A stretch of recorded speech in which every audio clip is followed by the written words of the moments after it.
आशिक ने मशूका के शोहर को वलीमे की रात कत्ल कर दिया है। इस खबर की डिटेल क्या है वो मैं आपके साथ शेयर करता हूँ।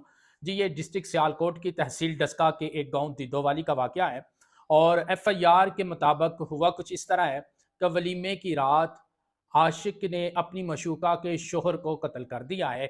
और एफआईआर का मतन आपके साथ शेयर करता हूँ जी। थाना सतरा के इलाका में वलीमा की रात दुल्हा मोहम्मद जवेद उर्फ अदनान को ससुराल की दहलीज पर दुल्हन के आशिक ने फायर करके कत्ल कर दिया।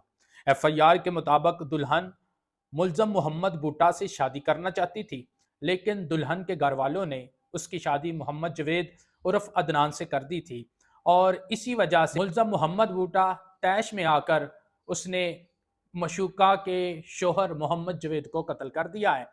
और एफआईआर के मुताबिक दुल्हन ने शदीद जख्मी हालत में गिरे हुए दूल्हा की जेब से सलामियों वाले लिफाफे, पर्स, तलाई अंगूठी और मोबाइल फ़ोन भी निकाल लिया था। इसके बाद दूल्हा के जो घर वाले हैं, जिस वक्त वो मौके पर पहुंचते हैं, वो देखते हैं उनका बेटा खून में लथपथ गिरा हुआ है। उन्होंने एक प्राइवेट गाड़ी में अपने बेटे को डाला और डस्का के एक हॉस्पिटल में ले आए। वहां पर दूल्हा की तशवीशनाक हालत को मद्देनजर रखते हुए उसको गुजरांवाला में रेफर किया गया। लेकिन अफसोसनाक खबर यह है कि गुजरांवाला जाते हुए रस्ते में ही दूल्हा दम तोड़ गया, इस जहान फ़ानी से कूच कर गया।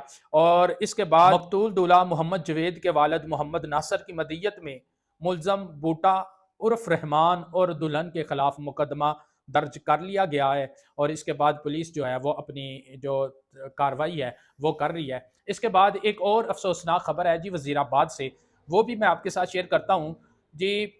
शादी की तकरीब में पैसे लूटने वाला 5 बच्चों का बाप कत्ल हो गया है जी। ये वजीराबाद से खबर है। शादी हाल के सिक्योरिटी गार्ड ने मामूली तनाज़े पर गोली मार दी है और आईनी शाहिदीन के मुताबिक मुलजम आलम जेब ने मकतूल फखर जेब को शादी हाल से मुल्हिक छत पर खड़े होने पर मना किया। इस पर मामूली सी बहस हुई और बहस के बाद जो मुलजम है उसने गोली मारकर मकतूल को कत्ल कर दिया है और गोली मारकर जो मुलजम है वो मौके से फरार हो गया है। ये 2 अपडेट आपके साथ मैंने शेयर की हैं। अपने मेज़बान असदुर्रहमान को इजाज़त दीजिए।